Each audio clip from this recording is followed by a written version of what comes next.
I'm Nathan Bliss, and this is Dr. Phelan, the one who discovered Phelan-McDermid syndrome, and we have a few questions for you.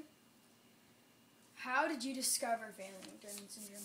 In 1988, I did chromosome studies on a newborn boy who had poor muscle tone, and when we looked at his chromosomes, he was missing a small piece of material at the end of chromosome 22.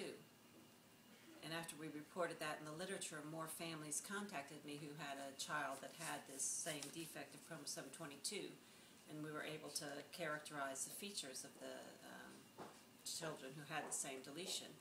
And as we studied more and more families, we saw similar features, and we were able to diagnose this and characterize it as a syndrome. And it was eventually called Phelan-McDermid syndrome. How do people get Phelan-McDermid syndrome? Usually it's a break at the end of chromosome 22, and it just happens as a new mutation or a de novo break.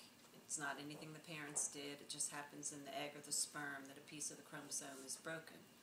But in about 20% of cases it's a translocation, where a piece of chromosome 22 has changed places with another one of the chromosomes. And in about half of those cases it can be inherited from one of the parents. What are the symptoms to the syndrome? The first symptom that you notice is that the baby in the newborn period has poor muscle tone. So the infant is floppy, the baby can't hold up its head like other children, and may not sit as early as other babies do, and may not walk. The other symptoms are developmental delay or intellectual impairment. The children often have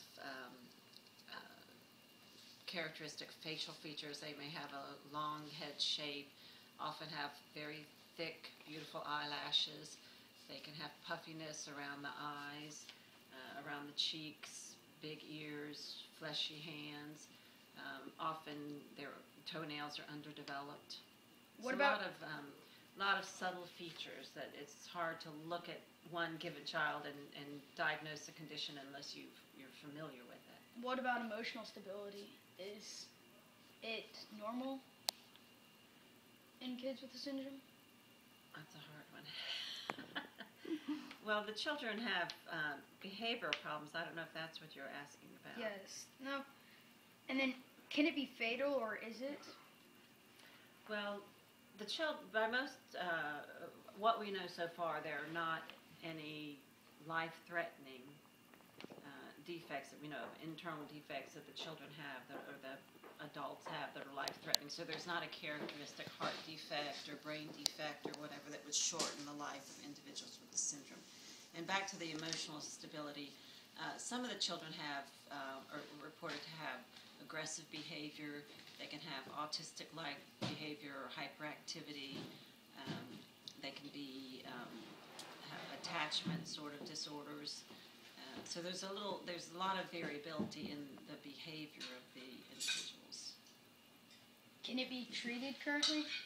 There are a number of clinical trials at this point. We would like to be able to treat the symptoms of we can't cure it, but we'd like to be able to treat the seizures, treat some of the memory loss, improve the communication, target certain aspects of the disorder to make life better for these children and their families. Mm-hmm. Are we close to a cure for Phelan-McDermid syndrome? We're getting close with some of the mouse models that are available, so we're certainly closer than we were in 1988. Mm-hmm. And with the help of people like your mother, the research is starting to snowball, and we're getting making a lot of progress. We're not going to be able to replace the piece of chromosome 22, mm-hmm. but we may be able to replace the action of the protein that's missing, the proteins that are missing. Mm-hmm. Well, thank you for coming with us today, and